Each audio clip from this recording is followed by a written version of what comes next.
ဘုန်းကြီးကနေ့ဟောပေးမှာမေတ္တာဘာဝနာပွားများပုံနှစ်နည်းကိုဟောပေးပါမယ်။တနည်းကပဋိသင်္ပိဓာမဲ့ပါဠိတော်မှာလာတဲ့ဓိလာဖရဏမေတ္တာလို့ခေါ်တဲ့အရ10မျက်နှာဖြန့်ဝေတဲ့မေတ္တာဖြစ်ပါတယ်။တနည်းကမေတ္တာတို့အရိပ်မှာလာတဲ့မေတ္တာဘာဝနာ7နည်းဖြစ်ပါတယ်။မေတ္တာပွားပုံနှစ်နည်းကိုဟောပေးပါမယ်။ဘာဖြစ်လို့မေတ္တာဘာဝနာပွားပုံကိုဟောပေးရလို့ခဏကြည့်မယ်ဆိုလို့ရှိရင်သတ္တဝါတွေမှာယာဂမိဒေါသမိမောဟမိသုံးပါးတွေတဟုံးဟုံးလောင်းနေတယ်ဒါကမြင်ရတဲ့ဉာဏ်နဲ့ကြည့်ရင်မြင်ရတဲ့မိသုံးပါးတခါဉာဏ်နဲ့ကြည့်ရင်မြင်ရမယ်အကျိုးမိကမရဲမိအဲ့ဒီမှာသင်္ကစားထတော်ကြီးကမိသုံးပါးနဲ့အကြောင်းပြုပြီးတော့ဟောထားတာရှိလောဘကိနေသူနိတာယဒေါသကိနေဝိဝတ္တရေဒေါသကိနေသူနိတာယမောဟကိနေဝိဝတ္တရေမောဟကိနေသူနိတာယနရကကိဝိဝတ္တရေနရကကိဝိဝတ္တန္တာနရသူဒုက္ခရေသင်္ဃရာထတော်ဘုရားကြီးကာထာရေးဖွဲ့ပြီးတော့ထားပါဒါလည်းပဲဣတိဟောပါဠိတော်ကလာတဲ့အဂိလောက်ကိုမှီပြီးတော့ရေးခြင်းဖြစ်ပါတစ်လောဘမီးကိုအကြောင်းပြုပြီးတော့ဒေါသမီးတောက်တယ်ဒေါသမီးအကြောင်းပြုပြီးတော့မောဟမီးတောက်တယ်မောဟမီးတောက်တော့ကိုငရဲမီးတွေတောက်ကုန်တယ်ငရဲမီးတောက်ရင်တတ္တဝါတွေဟာဒုက္ခမိတွေတဟုံဟုံတောက်တယ်ဒါဖြင့်အကောင်းမိကိုငြိမ့်စေနိုင်တဲ့ရည်ရှိတယ်လို့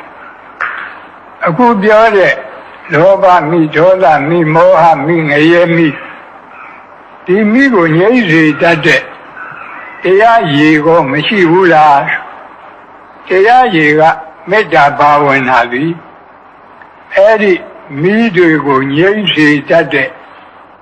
ရည်စဉ်ရည်အေးဖြစ်ပါမေတ္တာဘာဝနာရည်စဉ်ရည်အေးပွားတဲ့နည်းဟာဘုန်းကြီးတို့ပဋိသင်္ပိဓာမဲ့ပါဠိတော်မှာလာတဲ့အရ10မျက်နှာ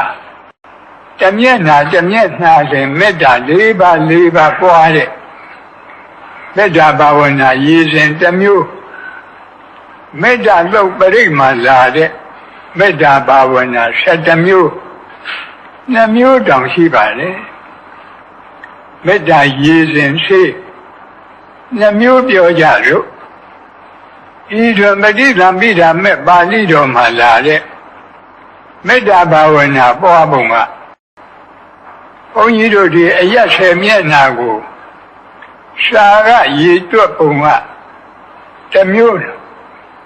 ရှာကအရှိအနောက်မြောက်တောင်တခါဖြည့်တောင်အနောက်မြောက်အရှိမြောက်အနောက်တောင်အောက်အထက်အဲ့ဒီလိုသူနည်းနဲ့သူပေါ့တူယူအရ4မျက်နှာအထောက်အရ4မျက်နှာတလူဆိုပြီးတော့အောက်အထက်အရကျကလူတွေမှတ်ဖို့လွယ်တဲ့နည်းကအရှိအရအရှိတောင်အရတောင်အရအနောက်တောင်အရအနောက်မြောက်အရမြောက်အရအရှိမြောက်အရအဲ့ဒီလိုမှတ်ရင်လည်းပဲအရထဲကနည်းရပြီးပါဤတွင်ဥပမာအရှိအရဆိုပါဆိုရဲ့ပုရတိမာယဒိသာယသဗ္ဗေတန္တာအဝေရာဟွန်တုအဗျာပိစ္ဆာဟွန်တုအနိကာဟွန်တုဒုက္ခိအတ္တနာပရိဟရန္တုတူလေးချက်ဟာမေတ္တာဘာဝနာပြတယ် ယက်တမျက်နှာအတွက်မေတ္တာ၄ပါးပွားကြရင်ကျန်တဲ့အယက်ကိုးမျက်နှာအတွက်အကုန်လုံးမေတ္တာပွားကြသွားတယ်အဲ့ဒီမှာအရှိအယက်၌ရှိသောအနန္တဆက်ကြဝဠာအနန္တတတ္တဝါမေတ္တာကအပမိညာကမ္မထံခေါ်ပါတယ်တတ္တဝါအပိဉ္ချမထားရတတ္တဝါမနိုင်ရှင်နိုင်လောက်အောင်များတဲ့အနန္တတတ္တဝါအဲ့ဒီလိုဆက်ကြဝဠာလည်းပဲအရှိဘက်ကအနန္တဆက်ကြဝဠာအနန္တမှာရှိရတဲ့အနန္တတတ္တဝါတွေအာယုံပြုပြီးတော့အဝေရာဟွန်တုဆိုတာကဘေးရန်ခတ်သိငြိမ်းကြပါစေတယောက်တယောက်ရန်ပြုလို့တဲ့စေတနာဘုန်းကြီးတို့ရှားအခေါ်ဝေရစေတနာလို့ခေါ်တယ်အဲ့ဒီဝေရစေတနာရန်ပြုလို့တဲ့စေတနာဖြစ်ရင်ဒေါသတွေဖြစ်လာတယ်ဒေါသတွေဖြစ်လာရင်ကိုယ်စိတ်ဆင်းရဲတယ်အဲ့ဒီကိုယ်စိတ်ဆင်းရဲရင်နှလုံးစိတ်ဝမ်းမအေးချမ်းတော့ဘူးနှလုံးစိတ်ဝမ်းပူပန်တယ်အဲ့ဒါကြောင့်ဒီလေးခုကိုတတ်ပြီးတော့အဝေရာဟွန်တုကြည့်ပြီးတော့ဘေးရန်ခတ်သိမ်းငြိမ်းကြပါစေအရာပစ္စာဟွန်တုကြည့်ပြီးတော့ဒေါသခတ်သိမ်းငြိမ်းကြပါစေအနိဃဟွန်တုကိုကြည့်ပြီးတော့ဆင်းရဲခတ်သိမ်းငြိမ်းကြပါစေဒုက္ခိအတ္တနာပရိဟရံတုကြည့်ပြီးတော့ကိုယ်စိတ်နှလုံးစိတ်ဝမ်းအေးချမ်းရပါစေလို့ဆိုရင်ဗမာနည်းနဲ့ဗမာပွားရင်အနဲ့အတိတ်ပဲမထင်เสียမရှိဘူးမျက်စိကိုမှိတ်ထားသို့မဟုတ်စက်ခုံတွေကိုချထားပြီးတော့ပွားကြည့်ရအောင်ဘုန်းကြီးတို့ရှားတဲ့ကလာတဲ့အယက်အသွားနဲ့တူယူအယက်၄မျက်နှာအထောက်အယက်၄မျက်နှာအောက်အယက်၄မျက်နှာအထက်အယက်အောက်အယက်အထက်အယက်အားလုံးအယက်10မျက်နှာမေတ္တာဘာဝနာပွားရအောင်ဓမ္မကြီးတွေဓမ္မကြီးတွေဆက်ခုံတွေမြတ်စွာချပြီးတော့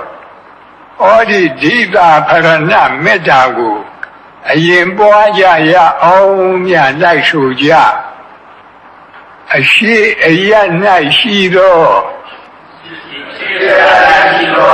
အနန္တဆက်ကြဝဠာ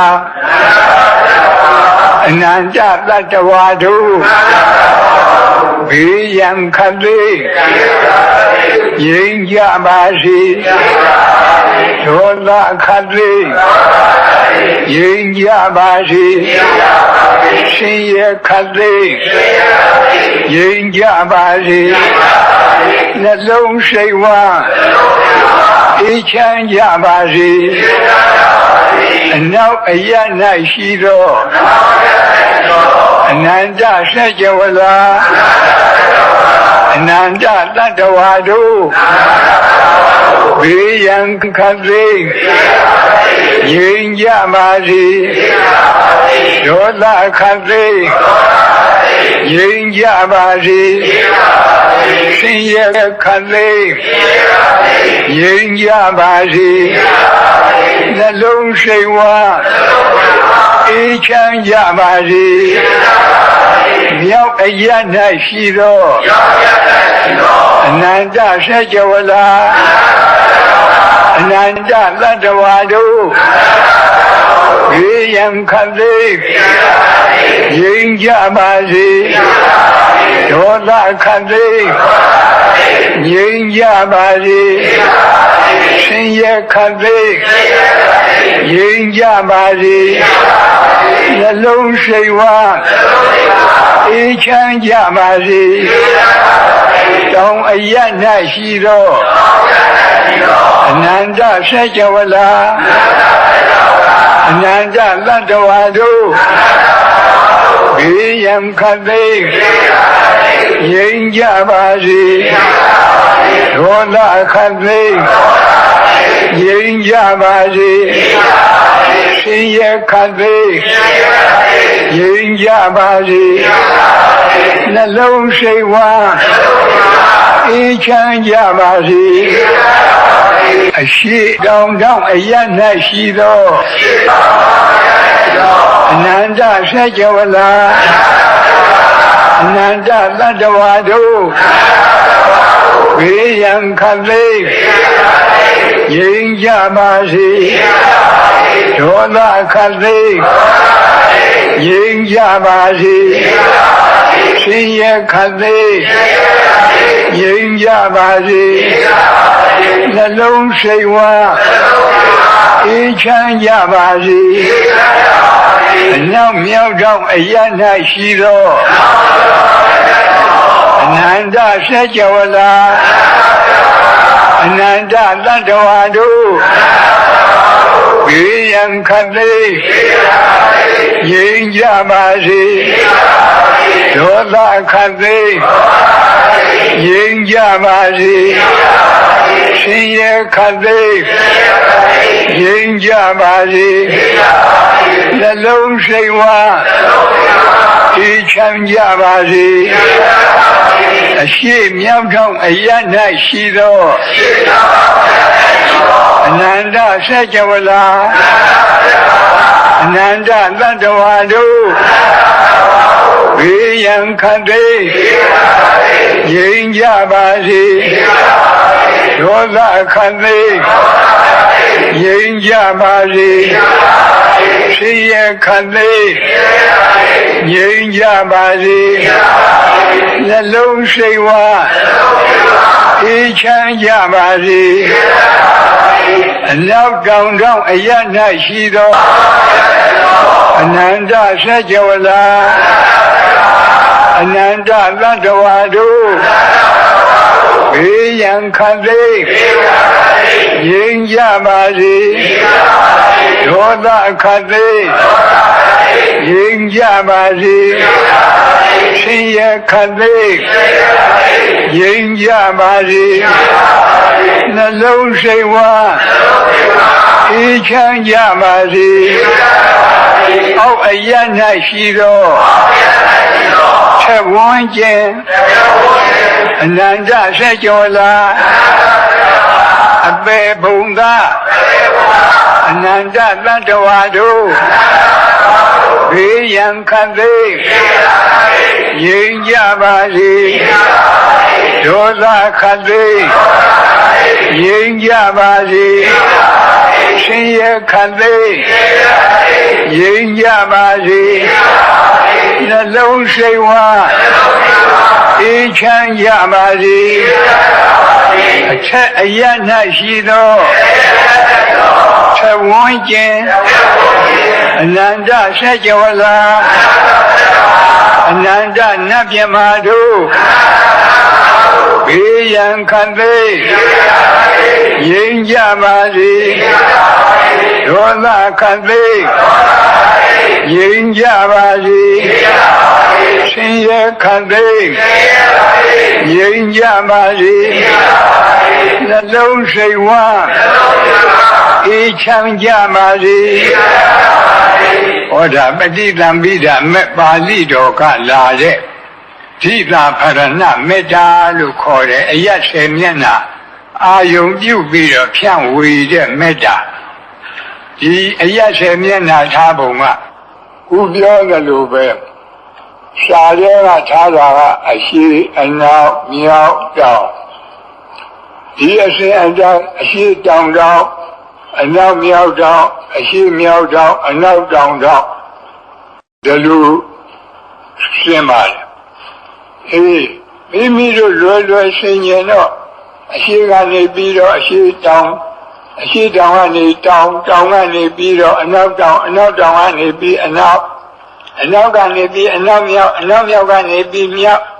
အနောက်မြောက်ကပြီးတော့အရှိမြောက်ပြီးတော့အရှိလို့အဲဒီလိုဘုန်းကြီးတို့သိမြနမိတ်ကြားတဲ့အခါအယတ်ဆက်အောင်ကြားရတယ်လို့ရှိအဲဒီလိုအယတ်ရှင်အတိုင်း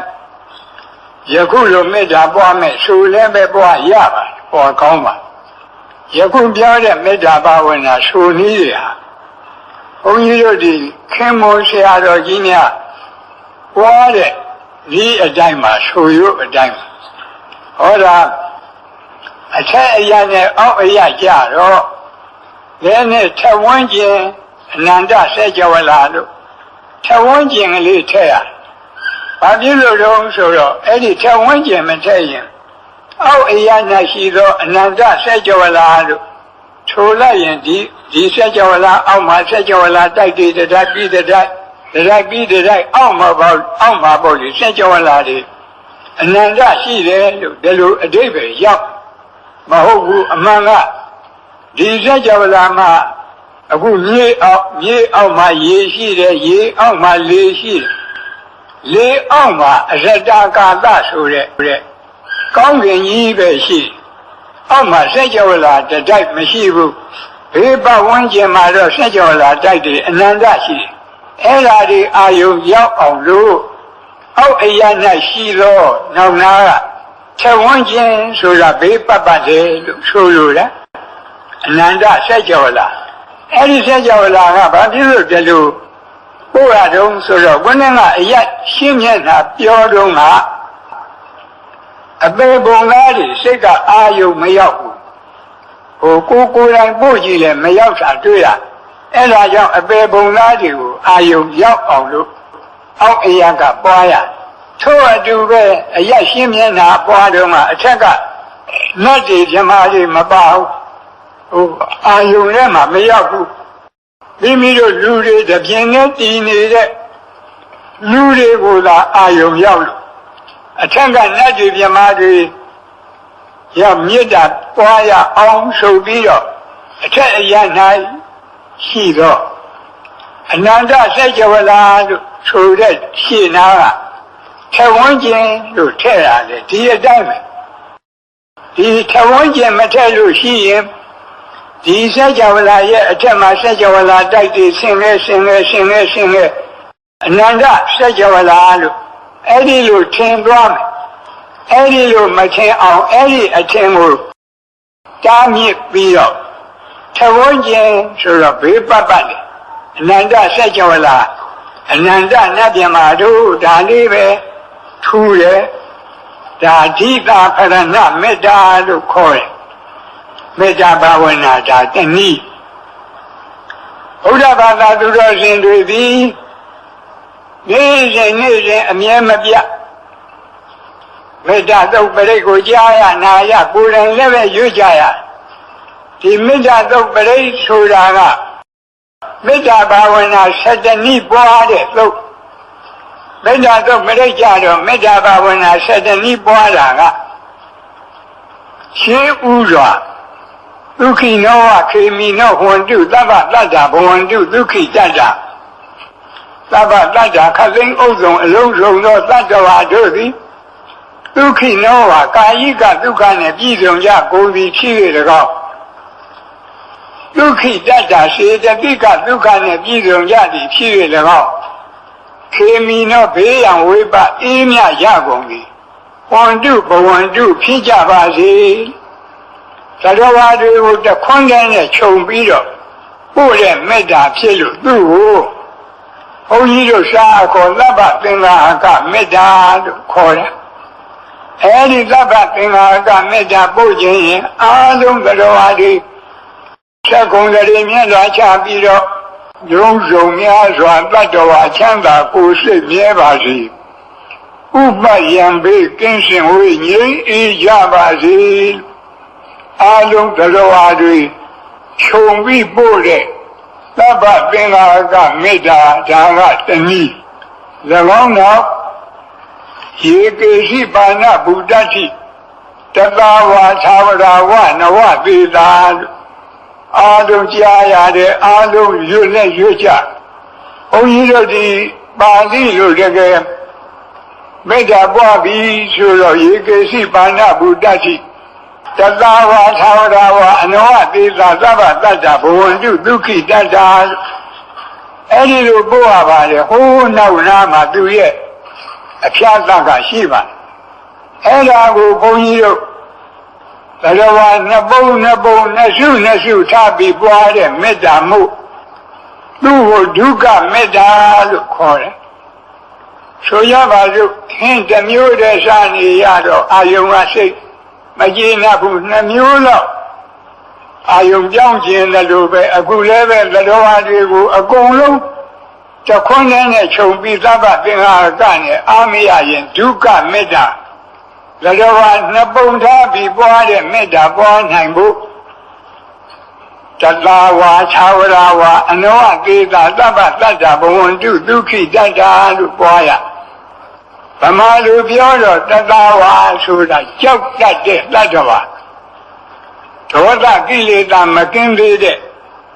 ပုထုဇဉ်သောတာပန်တဂရကံကိုကြောက်တတ်တဲ့တတ္တဝါလို့ခေါ်တယ်။သာဝရဆိုတာမကြောက်တတ်တဲ့တတ္တဝါ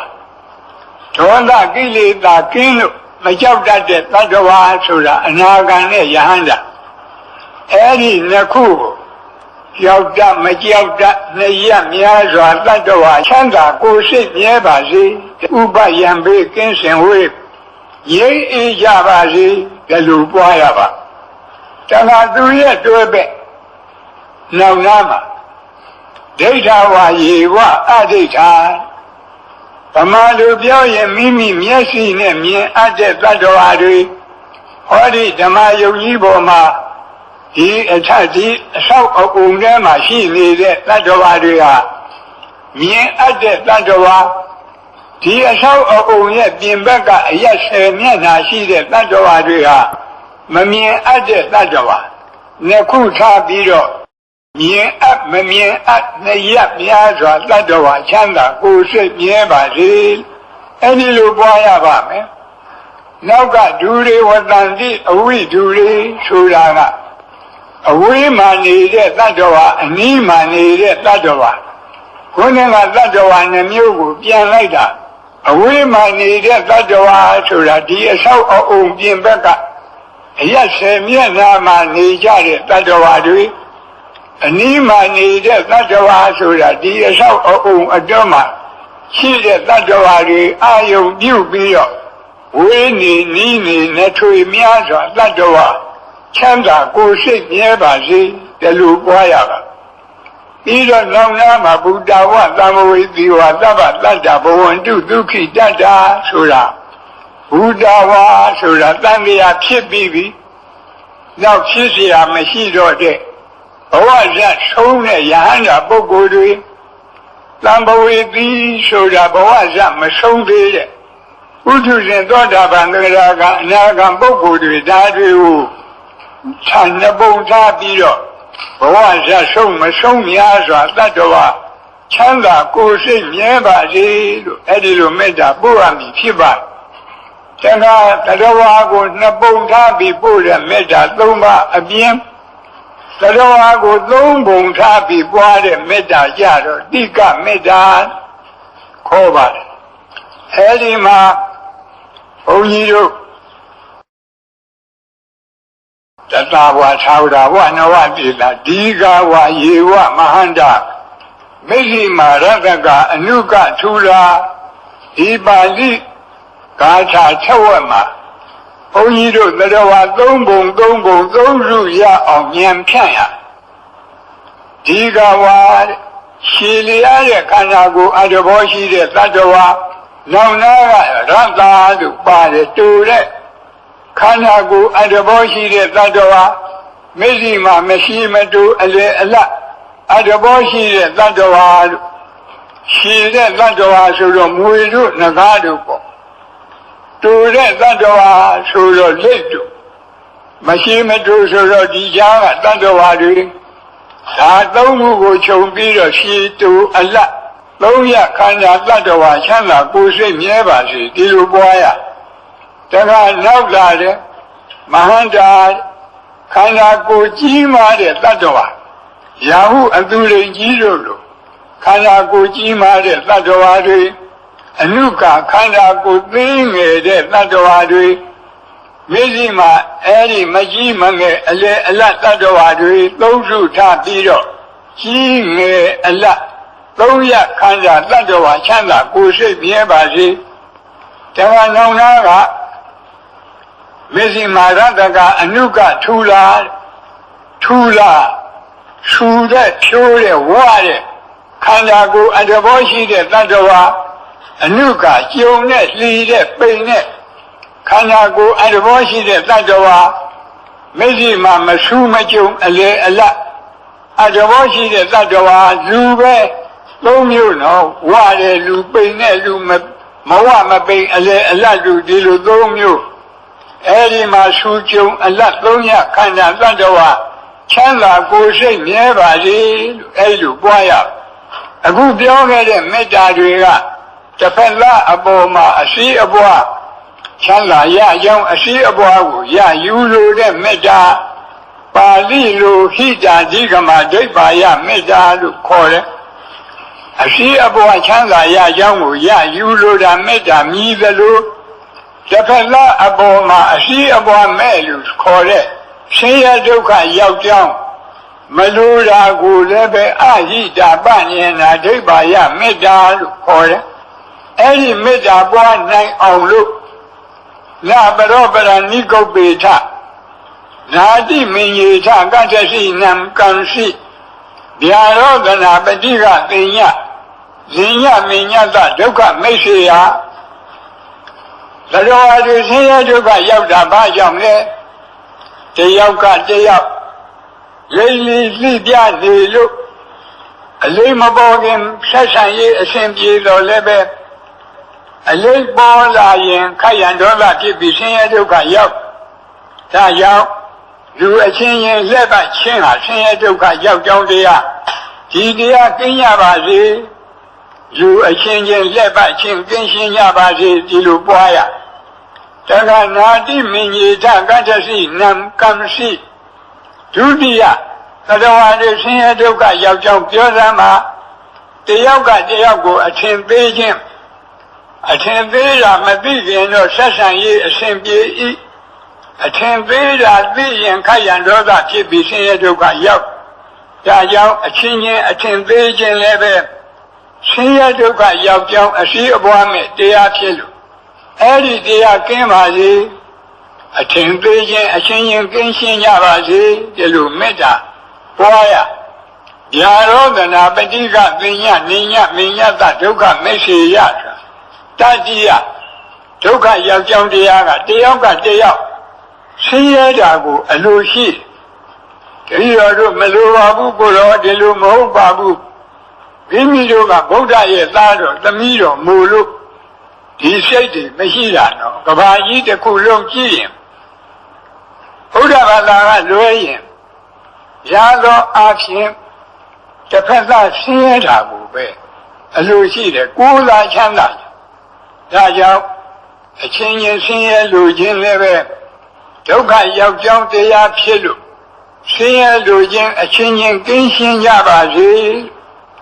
အဲ့ဒီလိုမေတ္တာပွားတာကိုအရှိအပွားမဲ့ပယ်ရှားလိုတဲ့မေတ္တာသုံးပါလို့ခေါ်တယ်ယခုမေတ္တာဘာဝနာတဏှိတဏှိကိုနှခေါက်လက်တွေ့ပွားကြည့်ရအောင်မြတ်သက္ကုံတရီမြတ်စွာဘုရားအားလုံးလိုက်ဆိုကြရဗျာလုံးစုံများစွာသတ္တဝါချမ်းသာကိုယ်စိတ်မြဲပါစေဥပယံပေကင်းစင်ဝေးရိပ်အေးကြပါစေလုံးစုံများစွာသတ္တဝါချမ်းသာကိုယ်စိတ်မြဲပါစေဥပယံပေကင်းစင်ဝေးရိပ်အေးကြပါစေကြောက်တတ်မကြောက်တတ်မြတ်များစွာသတ္တဝါချမ်းသာကိုယ်စိတ်မြဲပါစေဥပယံပေကင်းစင်ဝေး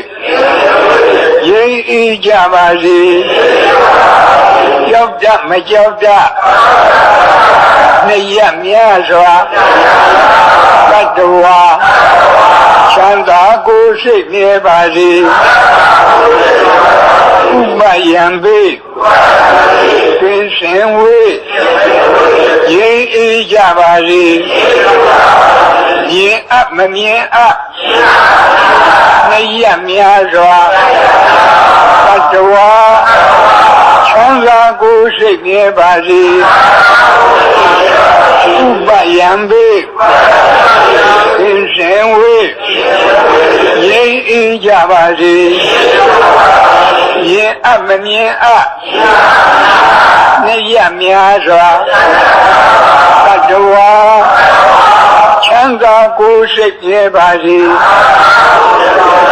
ဥပယံပေသင်္ရှင်ဝေငြိမ်းအေးကြပါစေ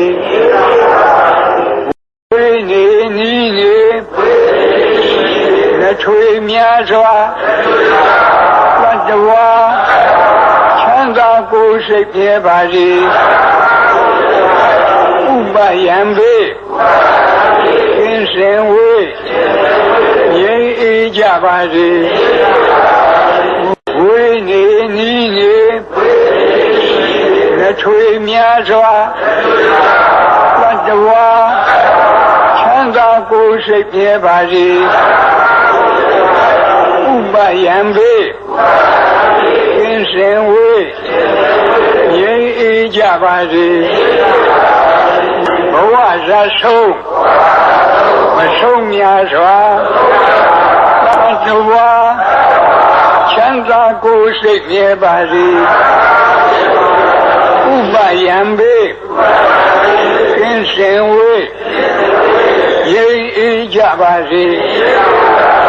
ဘဝဇာဆုံးမဆုံးများစွာသတ္တဝါချမ်းသာကိုယ်စိတ်မြဲပါစေဥပယံပေသင်္ရှင်ဝေငြိမ်းအေးကြပါစေဘဝဇာဆုံးမဆုံးများစွာသတ္တဝါချမ်းသာကိုယ်စိတ်မြဲပါစေဥပယံပေသင်္ရှင်ဝေငြိမ်းအေးကြပါစေရှိတုအလလုံးရခန္ဓာသတ္တဝါချမ်းသာကိုယ်စိတ်မြဲပါစေဥပယံပေသင်္ရှင်ဝေငြိမ်းအေးကြပါစေရှိတုအလလုံးရခန္ဓာသတ္တဝါချမ်းသာကိုယ်စိတ်မြဲပါစေဥပယံပေသင်္ရှင်ဝေငြိမ်းအေးကြပါစေဤငယ်အလလုံးရခန္ဓာသတ္တဝါချမ်းသာကိုယ်စိတ်မြဲပါစေဥပယံပေသင်္ရှင်ဝေ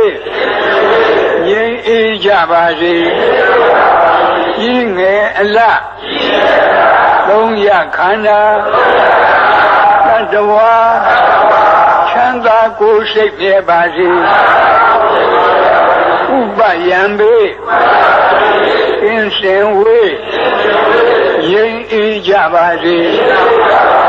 ထူးကျုံအလလုံးရခန္ဓာသတ္တဝါချမ်းသာကိုယ်စိတ်မြဲပါစေဥပယံပေသင်္ရှင်ဝေငြိမ်းအေးကြပါစေထူးကျုံအလလုံးရခန္ဓာသတ္တဝါချမ်းသာကိုယ်စိတ်မြဲပါစေဥပယံပေသင်္ရှင်ဝေငြိမ်းအေးကြပါစေလူအချင်းချင်းလက်ပတ်ချင်းကင်းရှင်းကြပါစေလူအချင်းချင်းလက်ပတ်ချင်းကင်းရှင်းကြပါစေအချင်းသေးချင်းအချင်းချင်းကင်းရှင်းကြပါစေအချင်းသေးချင်းအချင်းချင်းက ကင်းရှင်းကြပါစေဆင်းရဲလူချင်းအချင်းချင်းကင်းရှင်းကြပါစေဆင်းရဲလူချင်းအချင်းချင်းကင်းရှင်းကြပါစေဟောဒါမေတ္တာဒုက္ခလာတဲ့မေတ္တာဘာဝနာ7နည်းတနည်းကိုနှစ်ကြိမ်မိမိတို့ပွားပြီး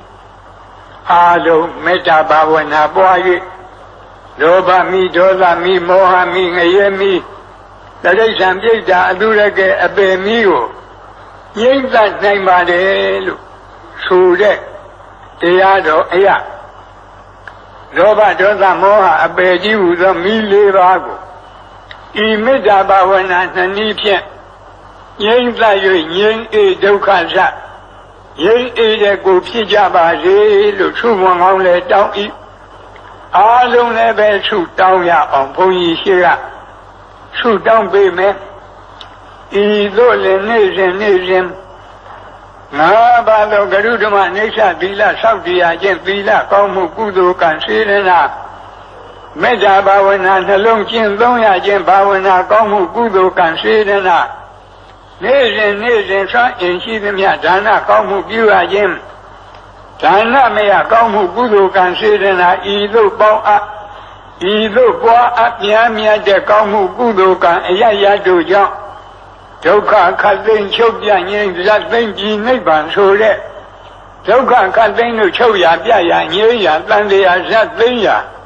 နိဗ္ဗာန်တရားတော်မြတ်ကိုမပင်မပန်းချမ်းသာတော်ကုသောအကျင့်ပฏิပတ်လင်းမြန်သောဝိပဿနာအသိဉာဏ်ရည်တန်အပ်သောမဉ္ဇဉ်4ရတုဖြင့်အရဟတဖို့ပေါကိုယ်စီကိုငါမျက်မှောက်ပြုနိုင်ကြသည်ဖြစ်ပါစေကုန်သတည်းအရဟတဖို့ပေါနိဗ္ဗာန်ကိုမျက်မှောက်ပြုရသောထိုနောက်ဆုံးဘဝပရိနိဗ္ဗာန်သုတိဤနောက်ကာလ၌ကာမရူပအရူပတိဟုသောဘဝ3ပါးဘုံ3ပါးတို့တွင်ဘယ်ဘုံဘယ်ဘဝ၌မှယုံနာနှဖြခန္ဓာ5ပါးဒုက္ခသစ္စာဝိမိစာတရားတို့တပံအသစ်မဖြစ်ခြင်းတည်းဟုသောအနုပါဒនិရောဓအနုပါဒပရိနိဗ္ဗာန်ကိုယ်စီဆံရပါစေကုန်သတည်းအနုပါဒပရိနိဗ္ဗာန်ကိုယ်စီဆံရသဖြင့်ကာမဝကိလေသာဝဝိပါကဝတိဟုသောဝဒုက္ခခတ်သိမ်းသံဃာမိကြောင့်မိစယံကြီးအပြည့်တိုင်ငြိမ်ကြပါစေကုန်သတည်း